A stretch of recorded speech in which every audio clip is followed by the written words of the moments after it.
ಓಂ ಸಾಯಿರಾಮ್. ಅಖಿಲಾಂಡ ಕೋಟಿ ಬ್ರಹ್ಮಾಂಡ ನಾಯಕ ರಾಜಾದಿರಾಜ ಯೋಗಿರಾಜ ಪರಬ್ರಹ್ಮ ಶ್ರೀ ಸಚ್ಚಿದಾನಂದ ಸದ್ಗುರು ಸಾಯಿನಾಥ್ ಮಹಾರಾಜ್ ಕಿ ಜೈ. 9ನೇ ಅಧ್ಯಾಯ.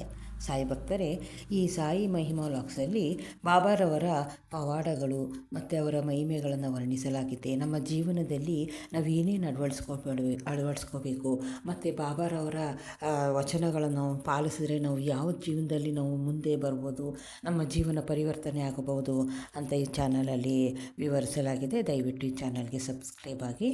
9ನೇ ಅಧ್ಯಾಯ. 9ನೇ ಅಧ್ಯಾಯದಲ್ಲಿ ಶಿರಡಿಯಿಂದ ಹೊರಡುವಾಗ ಬಾಬಾರವರ ಆಜ್ಞೆಯನ್ನು ಉಲ್ಲಂಘಿಸಿದ ಪರಿಣಾಮ ಮತ್ತು ದೇವತ್ವ, ಅದರ ಅವಶ್ಯಕತೆ, ಭಕ್ತರ ಅನುಭವ ಇವುಗಳನ್ನ ನಾವು ತಿಳ್ಕೊಳ್ಳೋಣ. ಶಿರಡಿಯ ಯಾತ್ರೆಯ ಲಕ್ಷಣ. ಶಿರಡಿ ಯಾತ್ರೆಯ ಲಕ್ಷಣ ಏನಂದರೆ, ಬಾಬಾ ಆಜ್ಞೆ ಇಲ್ಲದೆ ಯಾರೂ ಶಿರಡಿ ಬಿಟ್ಟು ಹೊರಡುವಂಗಿರಲಿಲ್ಲ. ಅಕಸ್ಮಾತ್ ಬಾಬನ ಮಾತು ಯಾರು ಕೇಳದೆ ಹೊರಟ್ರೆ ಅವ್ರಿಗಂತೂ ಕಷ್ಟಗಳಂತೂ ಅನಾಹುತಗಳಂತೂ ತಪ್ಪತಾನೇ ಇರಲಿಲ್ಲ. ಯಾವತ್ತೂ ನಾವು ಬಾಬಾ ಅವರ ಆಜ್ಞೆನ ಮೀರಬಾರ್ದು ಅಂತ ನಾವು ಇದರಲ್ಲಿ ತಿಳ್ಕೊಬೋದು. ಮತ್ತು ಭಕ್ತರು ಶಿರಡಿ ಬಿಟ್ಟು ಹೊರಡುವಾಗ ಅವ್ರಿಗೂ ಕೆಲವು ಉಪದೇಶಗಳನ್ನ ಬಾಬಾ ನೀಡ್ತಾಯಿದ್ರು. ಅವರು ಅದರಂತೆ ನಡ್ಕೊಂಡ್ರೆ ಮಾತ್ರ ಒಳ್ಳೆಯದಾಗ್ತಿತ್ತು, ಇಲ್ಲದ್ರೆ ಅನಾಹುತ ಅಂತೂ ತಪ್ಪಿರ್ತಿರಲಿಲ್ಲ. ಇಂಥ ಕೆಲವು ಘಟನೆಗಳನ್ನು ನಾವು ಇಲ್ಲಿ ನೋಡೋಣ. ಏನು ಅಂದರೆ, ತಾತ್ಯ ಕೊಟ್ಟಿಲ್ಲ ಪಾಟೀಲ ಒಂದಿನ ಕೋಪರ್ಗಾಂವ್ ಪೇಟೆಗೆ ಹೋಗಬೇಕು ಅಂತ ಹೊರಡ್ತಾನೆ. ಹಾಗೆ ಹೋಗ್ತಾ ಇರುವಾಗ ಅವಸರದಲ್ಲಿ ಮಸೀದಿಗೆ ಬಂದು ಬಾಬಂಗೆ ನಮಸ್ಕಾರ ಮಾಡಿಬಿಟ್ಟು ಹಾಗೆ ಹೋಗೋಣ ಅಂತ ಮಸೀದಿಗೆ ಬರ್ತಾನೆ. ಆಗ ಬಾಬಾ, ಅವಸರ ಯಾಕೆ, ಸ್ವಲ್ಪ ಇಡು, ಈಗ ಹೋಗಬೇಡ ಅಂತಂತಾನೆ. ಅವನು, ಇಲ್ಲ ನಾನು ಈಗಲೇ ಹೋಗಬೇಕು ಅಂದಾಗ, ಹೋಗಲಿ ಶ್ಯಾಮಣ್ಣನಾದರೂ ಜೊತೇಲಿ ಕರ್ಕೊಂಡು ಹೋಗು ಅಂತ ಹೇಳ್ತಾರೆ. ಆ ಮಾತನ್ನು ಕೇಳದೆ ಅವನು ಟಾಂಗ ಹತ್ಬಿಟ್ಟು ತಾತ್ಯ ಪಾಟೀಲ ಹೊರಟುಬಿಡ್ತಾನೆ. ಆಗ ಸಾಬೂಲ್ ಬಾವಿ ತಲುಪ್ತಿದ್ದಂಗೆ ಅವನ ಕುದುರೆ ಜೋರಾಗಿ ಓಡೋಕ್ಕೆ ಶುರು ಮಾಡುತ್ತೆ. ಆಗ ಟಾಂಗದಿಂದ ಅವನು ಕೆಳಗಡೆ ಬಿದ್ದು ಬಿಡ್ತಾನೆ. ಓಡೋಕ್ಕೆ ಶುರು ಮಾಡಿದಾಗ ಸದ್ಯಕ್ಕೆ ಅವನಿಗೆ ತಾತಿಂಗೆ ಏನೂ ಜಾಸ್ತಿ ಅಪಾಯ ಆಗಲಿಲ್ಲ. ಆದರೂ ಅವನು ಮನಸ್ಸಲ್ಲಿ ಅಂದ್ಕೊಳ್ತಾನೆ, ಸಾಯಿಬಾಬಾವರ ಮಾತು ನಾನು ಕೇಳಲಿಲ್ಲ, ಅವ್ರ ಮಾತನ್ನ ನಾನು ಉಲ್ಲಂಘಿಸ್ದೆ ಅಂತ ಅವನಿಗೆ ಮನಸ್ಸಿಗೆ ಮನವರಿಕೆ ಆಗುತ್ತೆ. ಇನ್ನೊಂದು ಸಲನೂ ಕೋಲಾರ ಹಳ್ಳಿಗೆ ಹೋಗ್ತಿದ್ದಾಗಲೂ ಇದೇ ಥರ ಪರಿಸ್ಥಿತಿ ಅವನಿಗೆ ಬಂದಿರುತ್ತೆ. ಮತ್ತು ಇನ್ನೊಬ್ಬ ಯುರೋಪಿಯನ್ ಗೃಹಸ್ಥ ಒಬ್ಬ ಇರ್ತಾನೆ.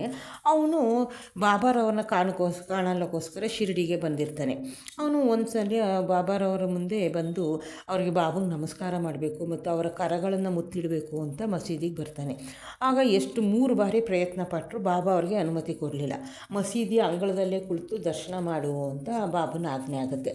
ಅವನಿಗೆ ಇದು ಸರಿ ಬರಲಿಲ್ಲ. ಅವನೇನು ಮಾಡ್ತಾನೆ, ಕೂಡಲೇ ವಾಪಸ್ ಹಿಂದಿರುಗೋಗೋಕ್ಕೆ ಬಾಬಾರವ್ರನ್ನ ಅನುಮತಿ ಕೇಳ್ತಾನೆ. ಆಗ ಬಾಬಾ ಹೇಳ್ತಾರೆ, ಇವತ್ತು ಬೇಡ, ಯಾಕೆ ಅವಸರ ಮಾಡ್ತಾ ಇದೆಯಾ ಅಂತ ಬಾಬಾ ಹೇಳ್ತಾರೆ. ಆಗ ಆವಾಗ ಅಲ್ಲಿದ್ದವರೆಲ್ಲ ಅಂತಾರೆ, ಬಾಬನ ಮಾತನ್ನ ಉಲ್ಲಂಘಿಸ್ಬೇಡ, ನೀನು ಇಲ್ಲೇ ಇರು ಅಂತ ಹೇಳ್ತಾರೆ. ಆದರೂ ಅವನು ಯಾರ ಮಾತು ಕೇಳದೆ ಟಾಂಗ ಹತ್ಬಿಡ್ತಾನೆ. ಸರಿ, ಮೊದಲು ಕುದುರೆಗಳೇನೋ ಚೆನ್ನಾಗಿ ಓಡ್ತಾ ಇರುತ್ತೆ. ಆದರೆ ಸಾವುಲ್ ಬಾವಿ ತಲುಪುತ್ತಿದ್ದಂಗೆ ಎದುರುಗಡೆ ಒಂದು ಸೈಕಲ್ ಬರೋದು ನೋಡ್ಬಿಟ್ಟು ಅವು ಎದುರ್ಕೊಂಡು ಜೋರಾಗಿ ಕುದುರೆ ಓಡೋಕ್ಕೆ ಶುರು ಮಾಡುತ್ತೆ. ಆಗ ಟಾಂಗ ತಲೆ ಕೆಳಗಾದಾಗ ಯುರೋಪಿಯನ್ನೂ ಕೆಳಗಡೆ ಬಿದ್ದು ಅವನಿಗೆ ಗಾಯ ಆಗುತ್ತೆ. ಆವಾಗ ತಕ್ಷಣ ಅವನ್ನ ಕೋಪರ್ಗಾಂವ್ ಆಸ್ಪತ್ರೆಗೆ ಕರ್ಕೊಂಡೋಗಿ ಆಸ್ಪತ್ರೆಗೆ ಸೇರಿಸ್ತಾರೆ. ಆಮೇಲೆ ಇದೇ ರೀತಿ ಎಷ್ಟೊಂದು ಅನುಭವಗಳನ್ನು ನಾವು ಈ ಬಾಬನ ಆಜ್ಞೆ ಮೀರದವ್ರಿಗೆ ಏನೇನಾಗುತ್ತೆ ಅಂತ ನಾವು ತಿಳ್ಕೊಬೋದು. ಮತ್ತು ಮುಂದೆ ಬಾಬಾರವರ ಭಿಕ್ಷೆಯ ಅವಶ್ಯಕತೆಯನ್ನು ನಾವು ನೋಡೋಣ. ಬಾಬಾರವರು ಮಹಾಯೋಗಿಯಾಗಿದ್ದರು. ಅಂಥವರು ದೈವಾಂಶ ಸಂಭೂತರೇ ಆಗಿದ್ದರು. ಆದರೆ ಇನ್ನೆಲ್ಲ ಪಡ್ಕೊಂಡಿರೋಂಥ ಬಾಬಾ ಯಾಕೆ ಭಿಕ್ಷೆ ಬೇಡ್ತಿದ್ರು ಅಂತ ಕೆಲವ್ರು ಕೇಳ್ತಾರೆ. ಆಗ ಭಿಕ್ಷೆ ಬೇಡಲು ಯಾರು ಅರ್ಹರು ಅಂತ ನಾವು ತಿಳ್ಕೊಬೇಕಾದ್ರೆ, ಸಂತಾನ, ದ್ರವ್ಯ, ಕೀರ್ತಿ ಇವು 3ರಿಂದ ಮುಕ್ತರಾಗಿ ಸನ್ಯಾಸಿಗಳಾಗಿರ್ತಾರೋ ಅಂಥವ್ರು ಮಾತ್ರ ಭಿಕ್ಷೆ ಬೇಡಕ್ಕೆ ಅರ್ಹರು ಅಂತ ಶಾಸ್ತ್ರಗಳಲ್ಲಿ ಹೇಳಲಾಗಿದೆ. ಅವರಿಗೆ ಅಡುಗೆ ಮಾಡಿಕೊಂಡು ಊಟ ಮಾಡೋಕ್ಕಾಗಲ್ಲ. ಅವ್ರಿಗೆ ಅಂಥವ್ರಿಗೆ ಆಹಾರನ ನಾವು ನೀಡಬೇಕು. ಅವರು ಗೃಹಸ್ಥಾಶ್ರಮನಾಗಲಿ ವಾನಪ್ರಸ್ಥಾಶ್ರಮನಾಗಲಿ ಸ್ವೀಕರಿಸಿರಲಿಲ್ಲ. ಅವರು ಬ್ರಹ್ಮಚಾರಿಗಳಾಗಿರ್ತಾರೆ. ಅಂದರೆ ಚಿಕ್ಕಂದ್ರಿಂದಲೂ ಸನ್ಯಾಸಿಯಾಗಿ ಇರ್ತಾರೆ. ಅವರು ಭಿಕ್ಷೆ ಬೇಡಕ್ಕೆ ಅಂಥವರು ಕೂಡ ಭಿಕ್ಷೆ ಬೇಡಕ್ಕೆ ಅರ್ಹರಾಗಿರ್ತಾರೆ. ಮತ್ತು ಅವರು ಪಂಚಸೂನ ವಿಧಾನಗಳನ್ನ ಅನುಭವಿಸ್ಬೇಕಾಗುತ್ತೆ. ಅವುಗಳ ಪಾಲನೆನ ನಾವು ಮಾಡಬೇಕಾಗುತ್ತೆ. ಆ ಪಂಚಸೂನ ವಿಧಾನಗಳು ಯಾವುವು ಅಂತಂತ ನಾವು ಇಲ್ಲಿ ಮುಂದೆ ತಿಳ್ಕೊಳ್ಳೋಣ. ಅವುಗಳು ಖಂಡನಿ ಪುರಿ ಮಾಡುವುದು, ಪೇಷಣಿ ಅರಿಯುವುದು, ಉದಕುಂಬಿ ಪಾತ್ರೆ ತೊಳೆಯುವುದು, ಮಾರ್ಜನಿ ಅಂದರೆ ಗುಡಿಸೋದು, ಶುದ್ಧಿ ಮಾಡೋದು, ಮತ್ತು ಬೆಂಕಿ ಹಾಕೋದು, ಇವು ಪಂಚವಿಧಾನಗಳು. ಈ ಪಂಚವಿಧಾನಗಳನ್ನು ಅನುಸರಿಸಿದಾಗ ಅಲ್ಲಿರೋಂಥ ಅನೇಕ ಕ್ರಿಮಿಕೀಟಗಳನ್ನ ನಾಶವಾಗ್ಬೋದು. ಅಥವಾ ಆದರೆ ಇದನ್ನು ಮಾಡೋದ್ರಿಂದ ಪಾಪಗಳು ಸುತ್ತಕೊಳ್ಳುತ್ತೆ. ಈ ಪಾಪಕ್ಕೆ ಪ್ರಾಯಶ್ಚಿತ್ತ ನಮ್ಮ ಶಾಸ್ತ್ರಗಳು 5 ಥರದ ಯಜ್ಞಗಳನ್ನು ಸೂಚಿಸಿದೆ. ಆ ಯಜ್ಞ ಏನೇನು ಅಂದರೆ ಬ್ರಹ್ಮಯಜ್ಞ, ವೇದಾಧ್ಯಯನ, ಬ್ರಹ್ಮ ನಿವೇದನೆ, ವೇದ ವ್ಯಾಸಂಗ, ಮತ್ತು ಎರಡನೇದು ಪಿತೃಯಜ್ಞ, ಪೂರ್ವಜರಿಗೆ ಅರ್ಪಣೆ. ಮೂರನೇದು ದೇವಯಜ್ಞ, ದೇವತೆಗಳಿಗೆ ಅರ್ಪಣೆ. ಭೂತಯಜ್ಞ, ನಾಲ್ಕನೇದು ಭೂತಯಜ್ಞ, ಐದನೇದು ಮನುಷ್ಯ ಅಥವಾ ಅತಿಥಿ ಯಜ್ಞ. ಈ ಯಜ್ಞಗಳನ್ನು ನಾವು ಸರಿಯಾಗಿ ಪಾಲಿಸ್ಕೊಂಡ್ರೆ ನಮಗೆ ಜ್ಞಾನ ಮತ್ತು ಮುಕ್ತಿ ಮಾರ್ಗಕ್ಕೆ ಸುಲಭ ದಾರಿಯನ್ನು ಹಾಕಿಕೊಡುತ್ತದೆ. ಇದನ್ನು ಜ್ಞಾಪಿಸೋಕ್ಕೋಸ್ಕರ ಪ್ರತಿ ಮನೆಗೂ ಬಾಬಾ ಭಿಕ್ಷೆ ಕೊಡೋಕ್ಕೆ ಹೋಗ್ತಿದ್ರು. ಇದರಿಂದ ಪಾಠ ಕಲಿತವರು ನಿಜಕ್ಕೂ ಧನ್ಯ ಅಂತಲೇ ನಾವು ಹೇಳ್ಬೋದು. ಭಕ್ತರ ಅನುಭವಗಳು: ಯಾರು ಒಂದು ಪ್ರತಿಫಲ ಅಥವಾ ಉದಕ ಇವುಗಳನ್ನ ನಿರಂತರವಾಗಿ ಬಾಬಂಗೆ ಅರ್ಪಿಸುತ್ತಾರೋ ಅಂಥವರ ಪರಿಶುದ್ಧವಾದ ಪ್ರೇಮವನ್ನು ನಾನು ಮನಪೂರ್ವಕವಾಗಿ ಸ್ವೀಕರಿಸುತ್ತೇನೆ ಎಂದು ಭಗವಂತ ಶ್ರೀಕೃಷ್ಣ ಭಗವದ್ಗೀತೆಯಲ್ಲಿ ಹೇಳಿದ್ದಾನೆ. ಇದೇ ರೀತಿ ನಾವೇನಾದ್ರು ಮನಸ್ಸಲ್ಲಿ ಅಂದ್ಕೊಂಡು ಭಕ್ತಿಯಿಂದ ಒಂದು ಪದಾರ್ಥನ ನಾವು ಅರ್ಪಿಸ್ತೀವಿ ಅಂತಂದರೆ ಅದನ್ನು ಬಾಬಾ ಖಂಡಿತವಾಗಿ ಅವರೇ ಜ್ಞಾಪಿಸ್ಕೊಂಡು ತಗೋತಾ ಇದ್ರು. ಈ ಥರದ ಘಟನೆಗಳು ಅನೇಕವಾಗಿ ಜರುಗಿದೆ. ತರ್ಕಾಡ್ ಅವರ ಕುಟುಂಬ: ಬಾಬಾ ಸಾಹೇಬ ತರ್ಕಾಡ್ ಅವರು ಪ್ರಾರ್ಥನಾ ಸಮಾಜಕ್ಕೆ ಸೇರಿದ ಒಬ್ಬ ಬಾಬನವರ ಭಕ್ತರಾಗಿದ್ದರು. ಅವರ ಪತ್ನಿ ಮತ್ತು ಮಗ ಇಬ್ಬರು ಕೂಡ ಬಾಬನ ಪರಮ ಭಕ್ತರಾಗಿರ್ತಾರೆ. ಅವರು ಒಂದು ಸಲ ರಜದಲ್ಲಿ ಶಾಲೆಗೆ ರಜೆ ಇದ್ದಾಗ ಅವರು ಶಿರಡಿಗೆ ಹೋಗಬೇಕು ಅಂತ ತಾಯಿ ಮಗ ಇಬ್ಬರು ಹೊರಟು ಬರ್ತಾರೆ. ಆಗ ಅವ್ರು ಶಿರಡಿಗೆ ಬಂದುಬಿಟ್ರೆ ಮನೇಲಿ ಅವ್ರು ಮಾಡ್ತಿರೋಂಥ ಪೂಜೆ ನಿಂತೋಗುತ್ತೆ. ಮತ್ತು ಅವ್ರ ತಂದೆ ಸಮಾಜವಾದಿಗಳಾಗಿರೋದ್ರಿಂದ ಅವರು ಫೋಟೋಗೆಲ್ಲ ಪೂಜೆ ಮಾಡೋಕ್ಕೆ ಇಚ್ಛೆ ಪಡ್ತಿರ್ಲಿಲ್ಲ. ಮತ್ತು ಅವರಿಬ್ಬರು ಏನು ಮಾಡ್ತಾರೆ, ಅವ್ರ ತಂದೆನ ಆಶೀರ್ವಾದ ಪಡ್ಕೊಂಡು ಆ ಹುಡುಗ ಮತ್ತು ತಾಯಿ ಇಬ್ಬರು ಕೂಡ ಶಿರಡಿಗೆ ಹೊರಡ್ತಾರೆ. ಮರುದಿನ ಶಿರಡಿಗೆ ಮರುದಿನ ಶಿರಡಿಗೆ ಬಂದಾಗ ಬೆಳಗಿನ ಎಲ್ಲ ಕಾರ್ಯಗಳನ್ನು ಮುಗಿಸ್ಕೊಂಡು ಬಾಬಾರವ್ರನ್ನ ಫೋಟೋ ಮುಂದೆ ನಿಂತ್ಕೊಂಡು ಬಾಬಾ ಇವರು ತರ್ಕಾಡ್ ಅವ್ರ ತಂದೆ ಏನು ಮಾಡ್ತಾರೆ, ಅವ್ರು ಶಿರಡಿಗೆ ತಾಯಿ ಮಗ ಇಬ್ಬರು ಶಿರಡಿಗೆ ಹೋಗ್ತಾರೆ.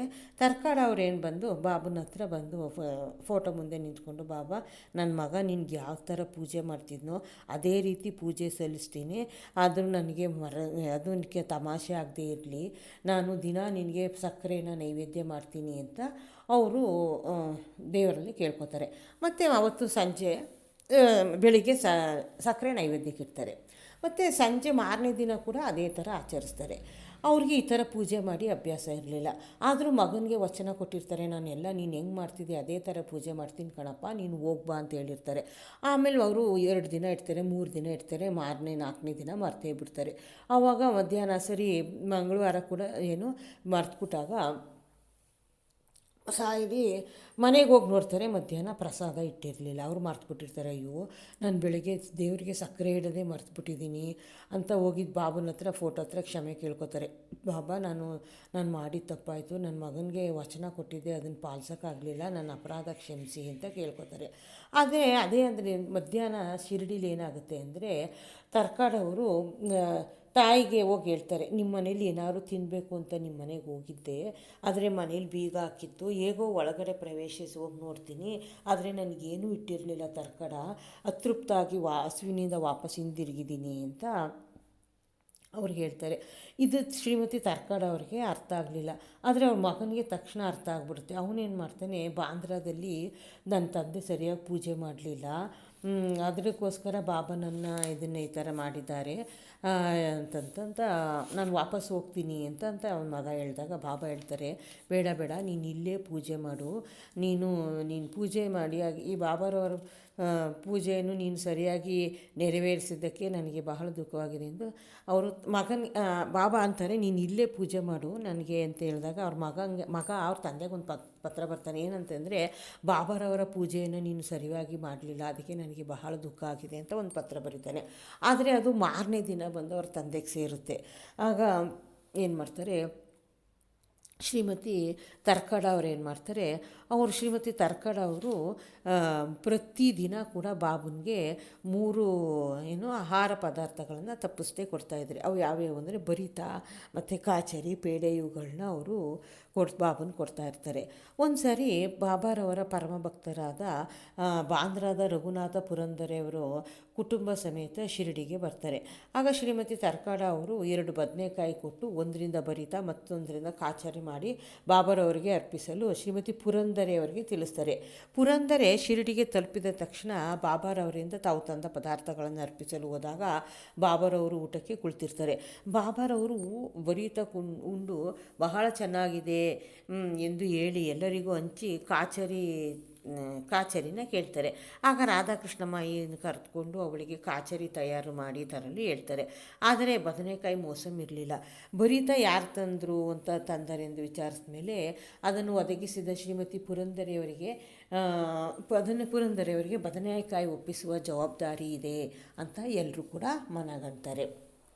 1915 ಡಿಸೆಂಬರಲ್ಲಿ ಶ್ರೀ ಗೋವಿಂದ ಬಲರಾಮ್ ಮಾನಕರ್ ಅವರು ತಮ್ಮ ತಂದೆ ಶ್ರಾದ್ದ ಮಾಡೋಕ್ಕೆ ಶಿರಡಿಗೆ ಹೋಗಬೇಕು ಅಂತ ಅನ್ಕೋತಾರೆ.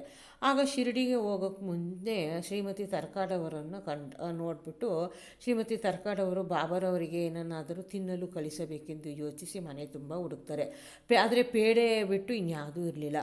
ಆಗ ಅದು ಮೊದಲೇ ನೈವೇದ್ಯ ಆಗಿರುತ್ತೆ. ಆದರೂ ಕೂಡ ಬಾಬಾ ಅವರು ಅದನ್ನು ಸ್ವೀಕರಿಸ್ತಾರೆ ಅಂತ ಅವ್ರ ಕೈಲಿ ಕೊಟ್ಟು ಕಳಿಸ್ತಾರೆ. ಆಗ ಶ್ರೀಯುತ ಮಾನಕರ್ ಅವರು ಶಿರಡಿ ತಲುಪಿ ಬಾಬಾರವರ ದರ್ಶನ ಮಾಡಲು ಮಸೀದಿಗೆ ಹೊರಡ್ತಾರೆ. ಆದರೆ ಪೇಡ ತೊಗೊಂಡು ಹೋಗೋದು ಮರ್ತುಬಿಡ್ತಾರೆ. ಆಗ ಬಾಬಾರವರು ಮೊದಲು ತಮ್ಮ ತಾಳ್ಮೆಯಾಗಿರ್ತಾರೆ. ಆಮೇಲೆ ಮತ್ತೆ ಅವರು ಪೇಡೆ ಅವ್ನು ಮರ್ತಿರೋದು ನೋಡ್ಬಿಟ್ಟು ಮತ್ತೆ ಕೇಳ್ತಾರೆ, ನೀನು ನನಗೆ ತಿನ್ನೋದಕ್ಕೆ ಏನಾರು ತಂದಿದ್ಯಾ ಅಂತ ಕೇಳಿದಾಗ ಅವ್ರಿಗೆ ಅವಾಗಲೂ ಜ್ಞಾಪಕ ಬರಲಿಲ್ಲ. ಮತ್ತೆ ಇನ್ನೊಂದು ಸಲ ಕೇಳ್ತಾರೆ, ತಾಯಿಯು ನನಗೋಸ್ಕರ ನೀನು ಹೊರಟು ಬರುವಾಗ ಸಿಹಿ ತಿನಿಸನ್ನು ಏನು ಕೊಡಲಿಲ್ವಾ ಅಂತ ಕೇಳಿದಾಗ ಅವ್ರು ತಕ್ಷಣ ನೆನಪಾಗಿ ಬಾಬಾರವ್ರನ್ನ ಕ್ಷಮೆ ಕೇಳಿಕೊಂಡು ತಾವು ತಂಗಿ ಸ್ಥಳಕ್ಕೆ ಹೋಗಿ ಪೇಡೆ ತೊಗೊಂಬಂದು ಬಾಬಂಗೆ ಅರ್ಪಿಸ್ತಾರೆ. ಅದನ್ನೆಲ್ಲ ಬಾಬಾ ಅವರು ಸ್ವೀಕರಿಸ್ತಾರೆ. ಈ ರೀತಿ ತರ್ಕಾಡವರ ಭಕ್ತಿಯನ್ನು ಬಾಬಾ ಅವರು ಮೆಚ್ಕೋತಾರೆ. ಏನಪ್ಪ ಅಂದರೆ, ನನ್ನನ್ನು ನಂಬಿದವರನ್ನು ನಾನು ಸದಾ ಆಶೀರ್ವದಿಸುತ್ತೇನೆ ಎಂಬುದೇ ಈ ಸತ್ಯ ಈ ವಾಕ್ಯದಲ್ಲಿ ಕಂಡುಬರುತ್ತದೆ. ಒಂದಿನ ಶ್ರೀಮತಿ ತರ್ಕಡ ಅವರು ಶಿರಡಿಯಲ್ಲಿ ಒಬ್ಬರ ಮನೆಯಲ್ಲಿ ಊಟಕ್ಕೆ ಕುಳಿತಿರ್ತಾರೆ. ಆವಾಗ ಅವ್ರು ಊಟಕ್ಕೆ ಕುಳಿತಾಗ ಒಂದು ಹಸುದ ನಾಯಿ ಬರುತ್ತೆ. ಆಗ ಅವ್ರು ಏನು ಮಾಡ್ತಾರೆ, ಒಂದು ರೊಟ್ಟಿ ಚೂರನ್ನ ನಾಯಿಗೆ ಹಾಕ್ತಾರೆ. ಅದು ತಿಂದ್ಕೊಂಡು ಸಂತೋಷದಿಂದ ಹೊರಟೋಗುತ್ತೆ. ಮತ್ತು ಸಾಯಂಕಾಲ ಅವರು ಮಸೀದಿಗೆ ಹೋದಾಗ ಬಾಬಾ ಅಂತಾರೆ, ತಾಯಿ, ಈ ದಿನ ನನಗೆ ಹೊಟ್ಟೆ ತುಂಬ ಊಟ ಹಾಕಿದೆ, ನನ್ನ ಪ್ರಾಣಗಳು ತೃಪ್ತಿ ಪಡೆದವು, ಯಾವಾಗಲೂ ಇದೇ ರೀತಿ ವರ್ತಿಸು, ನಿನಗೆ ಒಳ್ಳೆಯದಾಗುತ್ತದೆ. ನಾನು ಮಸೀದಿಯಲ್ಲಿ ಕುಳಿತು ಯಾವಾಗಲೂ ಸತ್ಯವನ್ನೇ ನುಡಿಯುತ್ತೇನೆ, ನನ್ನ ಮೇಲೆ ದಯೆ ಇಡು, ಈ ರೀತಿ ನನ್ನ ಮೇಲೆ ದಯೆ ಇಡು, ಮೊದಲು ಹಸಿದವರಿಗೆ ಆಹಾರ ನೀಡಿ ನಂತರ ನೀನು ಊಟ ಮಾಡು ಎಂದು ಬಾಬಾ ಹೇಳ್ತಾರೆ. ಅದು ಅವಳಿಗೆ ಅರ್ಥ ಆಗಲಿಲ್ಲ. ಆಗ ಬಾಬಾ, ನಾನು ಯಾವಾಗ ನಿಮ್ಗೆ ಆಹಾರ ನೀಡಿದೆ ಅಂತ ಅವ್ರು ಶ್ರೀಮತಿ ತರ್ಕಡ ಕೇಳಿದಾಗ ಬಾಬಾ ಅವರು, ನೀನು ಪ್ರೀತಿಯಿಂದ ಕೊಟ್ಟಿಯಲ್ಲ ರೊಟ್ಟಿ ಚೂರು, ಅದನ್ನು ತಿಂದು ನಾನು ನಿಜವಾಗಿ ತೃಪ್ತಿಗೊಂಡಿದ್ದೇನೆ. ನೀನು ಬೆಳಗ್ಗೆ ಊಟಕ್ಕೆ ಕುಳಿತಾಗ ನಾಯಿಯ ಅಂಶ ನನ್ನ ಅಂಶ, ಇದೇ ರೀತಿ ಇತರ ಜೀವಿಗಳು ಸಹ, ಅಂದರೆ ಬಾಬಾ ಪ್ರತಿಯೊಂದು ಜೀವದಲ್ಲೂ ಕೂಡ ವಾಸವಾಗಿದ್ದರು, ಅದರಲ್ಲೂ ನಾಯಿ ಅಂಶನೇ ಬಾಬಾ ಆಗಿತ್ತು. ಈ ರೀತಿ ನಾನು ಅಲೆದಾಡ್ತಿರ್ತೀನಿ, ಈ ಥರದ ಪ್ರಾಣಿಗಳಲ್ಲಿ ನನ್ನ ಕಾಣೋರಿಗೆ ನಾನು ಆಶೀರ್ವಾದ ಮಾಡ್ತೀನಿ, ಭೇದ ಭಾವಗಳನ್ನ ತೊರೆದು ನನ್ನ ಸೇವೆ ಮಾಡು, ಇದೇ ರೀತಿ ಸೇವೆ ಮಾಡು ಅಂತ ಬಾಬಾ ಹೇಳ್ತಾರೆ. ಈ ಅಮೃತ ವಚನ ಕೇಳಿ ಅವರಿಗೆ ಮನಸ್ಸು ಖುಷಿಯಾಗಿ ಮನಸ್ಸು ಕರಗೋಗುತ್ತೆ, ಆನಂದ ಬಾಷ್ಪ ಬರುತ್ತೆ. ಅಂದರೆ ನಾವು ಈ ನಾಯಿ ಅಂಶ ಮತ್ತು ಬೇರೆ ಥರದ ಜೀವಿಗಳು ಪ್ರಾಣಿಗಳಲ್ಲೂ ನಾವು ಬಾಬುನ ನೋಡ್ಬೋದು ಅಂತ ನಾವು ಇದರಿಂದ ತಿಳ್ಕೊಬೋದು. ಮತ್ತು ಸಕಲ ಜೀವಿಗಳಲ್ಲೂ ಪರಮಾತ್ಮನನ್ನು ಕಾಣಬಹುದು ಎಂಬುದೇ ಇದರ ತಿರುಳಾಗಿದೆ. ಉಪನಿಷತ್ತು, ಗೀತೆ, ಭಗವದ್ಗೀತೆ ಎಲ್ಲ ಪುಣ್ಯ ಗ್ರಂಥಗಳು ಕೂಡ ಇದೇ ಸಾರ್ತಾ ಇದೆ. ಈ ರೀತಿ ಬಾಬಾರವರು ಉಪನಿಷತ್ತನ್ನು ಕಾರ್ಯಾಚರಣೆಯಲ್ಲಿ ತಂದರು ಅಂತ ನಾವು ಈ 9ನೇ ಅಧ್ಯಾಯದಲ್ಲಿ ತಿಳ್ಕೊಬೋದು. ಇಲ್ಲಿಗೆ 9ನೇ ಅಧ್ಯಾಯ ಮುಗಿದಿದ್ದು. ಮುಂದೆನೇ 10ನೇ ಅಧ್ಯಾಯವನ್ನು ನೋಡೋಣ. ಓಂ ಸಾಯಿರಾಮ್.